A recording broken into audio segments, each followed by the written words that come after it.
Hi, guys. All right, we're going to be reading chapters 23, 24, and 25 all the way till the end of the book. So hang tight. Here we go. Chapter 23 is called The Empty Book. They won't let me visit him the first day, and Graham says I'll just have to be patient and let the doctors do their business. But I can't stand just sitting around, so I decide to walk over to the hospital, which Grim says is miles and miles, but suit myself. I know how to get there because Freak and I went yonder that way once so he could show me the medical research building. It's not the same, though, without Freak along to turn the houses into castles and the swimming pools into moats. All I keep thinking is what a jip it is to have to go into the hospital on your birthday. Finally, I get there, and I see the fair Gwen's car in the visitor parking lot, but Grim says I should leave her alone and let her tend to her son. So what I do is go around back to the medical research building and find this stupid little tree I can sit under. I have that old ornithopter bird with me, and I'm winding it up and flying it around, figuring maybe Freak will get a chance to look out the window and see it flittering by. That's my plan, and I'm under that puny little tree messing with the bird until this guy mowing the lawn makes me move. So I wander around to the front of the hospital, and that's when the fair Gwen finds me. "Maxwell," she says, and she gives me this great big hug, a wet hug because she's been crying. "Max, we've been looking all over for you. Kevin wants to see you. He's making quite a fuss about it, and Dr. Spivak says it's okay, but just for a few minutes." So the fair Gwen takes me inside, and I figure we're heading for the medical research building, but instead we go into the regular hospital. "He's in the ICU," she says. "So they're taking really good care of him?" "They're doing their best, Max," she says. "The intensive care unit is this place where there are so many nurses you can't hardly turn around without bumping into one, which I do as soon as we get there. Every patient gets a room alone. And there's all this electronic gear the fair Gwen says is called telemetry, which means when Freak sneezes, the nurses know about it before he can wipe his nose. I'm not scared at all until I actually go into his room and see how small he looks on the bed. They've got him sitting up with all these tubes going into his arms and up his nose, and Dr. Spivak is guarding him. She won't let me come too close. I thought no visitors was the best policy for now, Dr. Spivak says, but what Kevin wants, Kevin gets. Dr. Spivak is this small woman with short red hair and a real stern face, and it's like she's mad because Freak wants to see me, or because I'll break some of her precious equipment. "That will be all," Freak says to her. "You're dismissed." The thing is, his voice sounds funny, not just faint and weak, but kind of whistly. Only when I get closer do I see he's got this weird little plastic button stuck in his neck. "It's called a tritectomy," he says, holding his finger against the button, which stops the whistling noise. "Standard procedure to facilitate breathing." "Does it hurt?" "Ah, no way," he says. "I think it's cool. Listen to this." Then he plays with his finger against the button, making his throat whistle a tune, which he says is the theme from Star Trek, although you can hardly recognize it. "So when do you come home?" I ask.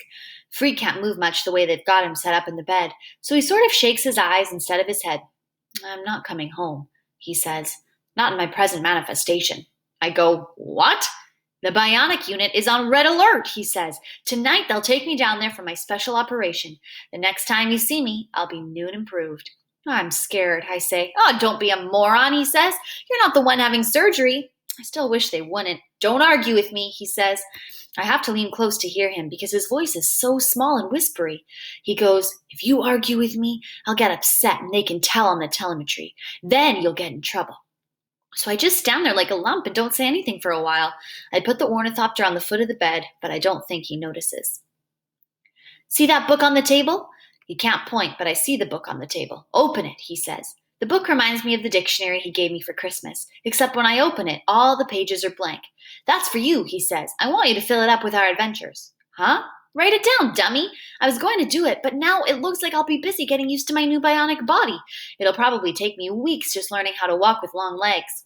I put the book down. "You're the one with the brain," I say. "I'm the long legs." "Don't get me upset," he warns. "I won't have the time, so you'll have to do it. Just write it all down like you're talking. Put in all the fun we had, the cool things we did, our adventures." "But you know I can't write, Kevin." "Oh, it's all in your head, Max. Everything you can remember. Just tell the story of Freak the Mighty. No big deal." I pick the book back up, but I don't say anything more about how hopeless it is. Me trying to write stuff down because I don't want to set off the telemetry. He does that himself about a minute later when he starts to cough, and before I can say anything, the room is swarming with nurses and Dr. Spivak is telling me I have to leave. "Out this second, young man, and let us do our jobs." They let me wait out the ICU with the fair Gwen. who was just standing there at the window, wringing her hands and not saying anything. And then finally they come out and he says he's okay. It was just a bad spell, that they have him stabilized. A while later, Graham comes into the hospital and she drives me home. Nobody talks much at supper that night, except when Grim opens his big mouth and says, "Poor Gwen, looks like she's in terrible pain." I go, "Poor Gwen? She's not the one having the special operation." Grim and Graham just look at each other like they can't believe I'm so dumb. And finally Graham says, "Maxwell, dear, make an effort to eat your vegetables." That night I put the empty book in the pyramid box for safekeeping and for good luck. The return of the kicker. The deal is, I'm not supposed to bother anybody at the hospital. Yeah, right. Like me being there is going to screw things up. The way everybody is acting around here, you're supposed to shut up and not do anything but wait, which makes me crazy. So early the next morning, when Grim is still snoring loud enough to rattle the window panes, I get up and sneak out of the house. The way I figure I can check on Freak and be back in time for breakfast. No harm done. It doesn't work out like that, to say the least. The sun is just coming over the mill pond, and there's this spooky mist on the water. You can hear all the frogs making a racket under the lily pads, and the mosquitoes sound like bullets whizzing by, and I have to kind of slap and run until I get clear of that smelly old pond. Moving fast, like the sun is chasing my heels, I'm running down this long, faint shadow of me that stretches out ahead. You can't ever catch up with it. I'm thinking with my feet, like the rest of me is still asleep. Not that I'm completely alone. There's this one old guy. He's actually cutting his lawn. He's got these headlights rigged up on his rider mower, and he's wearing pajamas too, like it's normal. Everybody does it. When I get to the hospital, the streetlights are just starting to click off. The lobby is empty, and there's nobody at the desk to tell me I can't be visiting patients at the crack of dawn. There are plenty of nurses in the ICU, though, and they see me coming. The one woman turns right out from behind the telemetry station, and she's got her hands up to her mouth, and I'm pretty sure she's trying to shush me, even though I'm not making any noise. She's telling me to be quiet, though. She's saying, "Oh my God, you must be Maxwell," even though she's never seen me before in her life. I go, "Is Kevin back yet?" Oh dear, she says. "Is he going to be okay?" Oh dear, she says. Now more nurses are coming out of the ICU. One of them is the one I accidentally bumped into yesterday, and when she sees me, she goes, "Better page Dr. Spivak. Kevin was her patient." That's when I notice that some of the nurses are crying and looking at me strange, and all of a sudden I just go nuts. I'm saying, "No way! No way!" And this nurse is trying to throw a hug on me, and I push her away. Then I'm running down the hall, and it's like I'm Kicker again, ready to just blast anybody who dares to touch me. And I have to keep running. I'm skidding around the corners and bumping into walls, and no one can touch me, even if they're brave enough to try. I just keep running and running until I get to these glass doors that say medical research. The doors are locked, and it's dark inside. Behind me, people are shouting to call the guards, and I punch my hand right through the glass, and I'm inside, skidding over the broken glass through the dark, and I keep going until I come to this other set of doors. No admittance. No glass this time. They're solid, so I can't punch through, and I'm kicking and slamming into the doors, and that's when all the hospital cops catch up with me. A bunch of them jump on me, and I keep going, running around in circles like an accident of nature, until finally there are so many of them on me, I can't stand up anymore. They're putting handcuffs on my wrist and my ankles, and they're sitting on me and going, "We'll have to medicate him." And this one cop says, "With what, an elephant gun?" That's how Dr. Spivak finds me, covered with cops. So this worried face leaning down, her eyes are red and blurry, and she's saying, "I'm sorry, Maxwell, we did our best. Better let me bandage up that hand, you're bleeding." "He believed you," I say. "You said you could give him a new body, and he believed you." "What are you talking about?" "The special operation," I say. "The bionics unit." Dr. Spivak makes the cops let me up and says she'll be responsible. But they leave the handcuffs on me just in case, and the cop who was talking about needing an elephant gun has this nightstick out, and he's ready to bop me if I make a move. Dr. Spivak sighs and says, "Somebody get me a coffee, please." And then she looks at me and goes, "You'd better tell me all about it." So while she's bandaging up my hand, I tell her about how Freak had been coming to the medical research lab every few months to get fitted for this new bionic body, and Dr. Spivak's face goes soft, and she nods to herself and says, "Well, that explains it." "It was all a lie, wasn't it?" I say. "You were just telling him that so he wouldn't be scared." "You know better than that, Maxwell. You couldn't lie to Kevin. I tried a little fib on him when he was about 7 years old because I didn't think a child could handle the whole truth.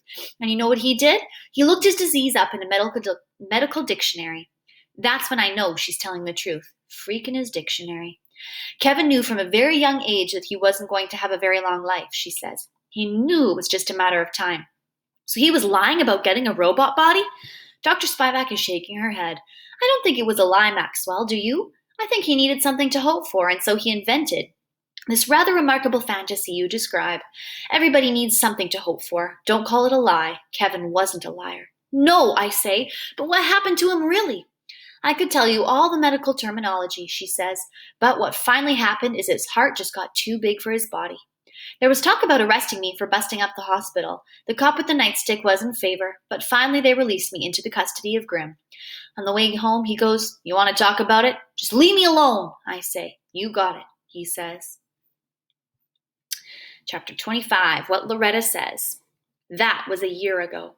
I hid in the Down Under for days and days and kept the door closed, which is why I missed the funeral and the Fair Gwen going away. Graham told me about it afterwards, how she couldn't stand to live in the house with Kevin gone, and who could blame her? Grim threatened to unscrew my bedroom door, but he never did. He just kept saying I should come out for Graham's sake, and sometimes she'd come down and say I should come out for Grim's sake, and so on and so forth until finally I gave up and came out. I don't know if this makes sense, but for a long time I felt like I was a balloon and somebody had let the air out of me. I didn't care if I ever got the air back, because what does it really matter if we're all going to die in the end? That's how down I was feeling, and sorry for myself. Grim tried to tell me it isn't how long you've got that matters, it's what you do with the time you have. But that sounded so lame and puny next to freak dying that I didn't want to hear it. This one day, just before school was supposed to start, I was moping around the backyard and thinking again how pointless and stupid everything was, and Grim comes over and he says, "You know what? Most of us go all the way through life and we never have a friend like Kevin, so maybe you should count yourself lucky." "Yeah, right," I say. "Suit yourself," he says, "but let's get one thing straight. You're going back to school if I have to hitch a rope to the bumper and drag you there. Is that clear?" So I went, and I hated every minute of it, and I especially hated how people kept feeling sorry for me, as if it was me who died.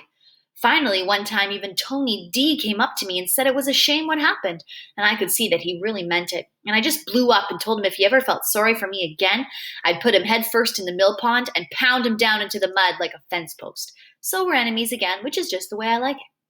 Not too long after that, this was winter by then, I saw Loretta Lee in the street. She still had on the neck brace, and you could smell booze on her breath. But what do you expect? A miracle just because she lost her head and acted good for a couple of minutes? Anyhow, Loretta sees me and she says, "Did you hear about Gwen? She's in California and she's got this new boyfriend. His name is Rick, and they're crazy about each other. Ain't that good news?" "I guess so." "Take it from me," she says, "it is. So what are you doing these days?" "Nothing." She gives me this long look and she goes, "Nothing is a drag, kid. Think about it." I thought about it all the way home. That night, I pulled the pyramid box from under the bed and got the empty book out of the pyramid, and I'm thinking, who are you kidding, Maxwell Kane? You haven't got a brain. And that's the truth, the whole truth. The unvanquished truth is how Freak would say it. So I wrote the unvanquished truth stuff down and then kept on going for months and months until it was spring again, and the world was really and truly green all over. By the time we got here, which I guess should be the end, I'm feeling okay about remembering things. And now that I've written a book, who knows? I might even read a few. No big deal. That's the end.